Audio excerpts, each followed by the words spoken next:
હાલમાં ગુજરાતમાં બેવડી ઋતુનો અનુભવ થઈ રહ્યો છે અને હાલમાં તે વચ્ચે એવી શક્યતાઓ દેખાઈ રહી છે કે હવે ગુજરાતીઓને 3 ઋતુનો સામનો કરવો પડી શકે છે। નમસ્કાર, ન્યૂઝ રૂમની સાથે હું છું મેક્ષુ ઠક્કર। હાલમાં ગુજરાતમાં લોકોને સવારના સમય દરમિયાન ઠંડીનો માહોલ દેખાઈ રહ્યો છે તો બપોરના સમયે ગરમી અનુભવાઈ રહી છે, એટલે કે બેવડી ઋતુ હાલમાં ગુજરાતમાં ચાલી રહી છે, જેમાં નવેમ્બર સમાપ્તિ તરફ આવી ગયો છે છતાંય ગુજરાતમાં કડકડતી ઠંડી નથી પડી રહી તેવો આ પહેલો એવો સમય છે જેમાં 25 થી 30 વર્ષમાં નવેમ્બર મહિનામાં કડકડતી ઠંડીનો અનુભવ ન થયો હોય। હવે તે વચ્ચે એવા સમાચાર મળી રહ્યા છે કે ક્યાંક ગુજરાતીઓને એક જ સમયે 3 ઋતુનો અનુભવ થઈ શકે છે, એટલે કે વરસાદ, ઠંડી અને ગરમી, આ ત્રણેય ઋતુઓ એક સાથે આવી શકે છે તેવી શક્યતાઓ હાલમાં દેખાઈ રહી છે, જેમાં નવેમ્બરના આ એન્ડિંગમાં તેમજ ડિસેમ્બરના પહેલા સપ્તાહ સુધીમાં ક્યાંક માવઠું પડી શકે તેવી શક્યતાઓ હાલમાં દેખાઈ રહી છે। તો હવે આ અંગે પરેશ ગોસ્વામી શું કહી રહ્યા છે, ચાલો સાંભળી લઈએ। પવનની દિશા છે ઉત્તર પૂર્વની છે, આ દિશામાં હમણાં કોઈ ફેરબદલ થવાની શક્યતાઓ નથી। પવનની દિશા છે એ ઉત્તર પૂર્વની જ રહેશે, એ સાથે પવનની સ્પીડ છે એ નોર્મલ એટલે કે 10 થી લઈને 14 કિલોમીટર પ્રતિ કલાકની ઝડપ નોંધાય તેવી શક્યતાઓ છે। એટલે હમણાં એક અઠવાડિયા સુધી એટલે કહી શકાય કે 30 નવેમ્બર સુધી આ પવનમાં કોઈ મોટો ફેરબદલ થાય તેવી શક્યતાઓ નથી। પણ હા, એક ચોક્કસ છે કે હવે હ્યુમિડિટીમાં ઘટાડો થઈ રહ્યો છે। આમ જોવા જઈએ તો તાપમાન છે ઘણું બધું ઘટી ગયું છે।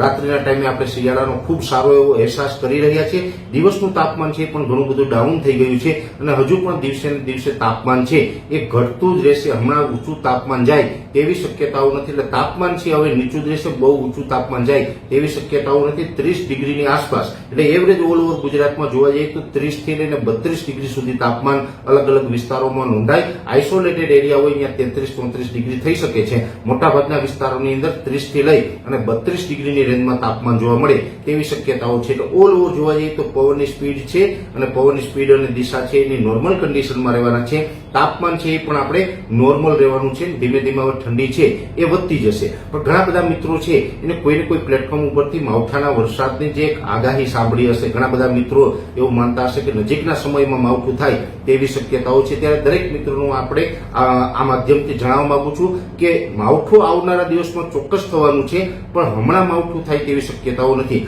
હમણાં એટલે વાત કરવા જઈએ તો 30 નવેમ્બર સુધી કોઈ માવઠું થાય તેવી શક્યતા હાલ ખૂબ ઓછી છે। આ પછી અચાનક હવામાનમાં કોઈ બદલાવ આવે અને એકલ દુકલ સેન્ટરમાં કોઈ જગ્યાએ ઝાપટું પડીએ એ વાત અપવાદરૂપ રહેશે।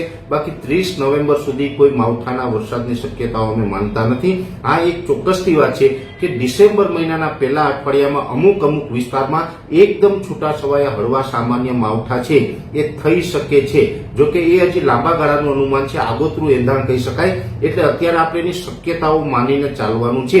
એટલે ગણી શકાય કે 70% ચાન્સ છે એ ડિસેમ્બર મહિનાના પહેલા અઠવાડિયામાં માવઠું થાય તે વાત છે। પણ અત્યારે નવેમ્બર મહિનો ચાલી રહ્યો છે અને નવેમ્બર મહિના દરમિયાન કોઈ માવઠું થાય તેવી શક્યતાઓ દેખાતી નથી। એટલે હમણાં કોઈ ડરવાનું કે ગભરાવાનું નથી, હમણાં કાંઈ માવઠું થવાનું નથી। હા, જે ડિસેમ્બરમાં શક્યતાઓ માની રહ્યા છે એની પાછળનું પણ કારણ છે કે અત્યારે જેવી રીતે અમે વારંવાર આપને કહેતા આવ્યા છે કે દક્ષિણ ભારતની અંદર અત્યારે ઈશાનનું ચોમાસું ચાલે છે અને સ્વાભાવિક રીતે દક્ષિણ ભારતમાં ઈશાનનું ચોમાસું ચાલતું હોય ત્યાં વરસાદી સિસ્ટમો બનતી હોય છે અને એ વરસાદી સિસ્ટમ છે થોડીક ઉત્તર તરફ ગતિ કરે અને એની અમુક લેયરો કે ટ્રફ છે ગુજરાત સુધી લંબાય તો ગુજરાતની અંદર માવઠાઓ થતા હોય છે। શિયાળા દરમિયાન માવઠા થવાના બે કારણ હોય છે, એક તો દક્ષિણ ભારતમાં જે સિસ્ટમોની અસર હોય છે એ સિસ્ટમો ઉત્તર તરફ ચાલીએ તો પણ ગુજરાતમાં માવઠું થતું હોય અને જે ઉત્તર ભારત ઉપરથી જે WD એટલે કે વેસ્ટર્ન ડિસ્ટર્બન્સ પસાર થતા હોય અને એ વેસ્ટર્ન ડિસ્ટર્બન્સ દક્ષિણ તરફ હાલે તો પણ એનો ટ્રફ ગુજરાત સુધી લંબાતો હોય તો પણ આપણે માવઠું થતું હોય।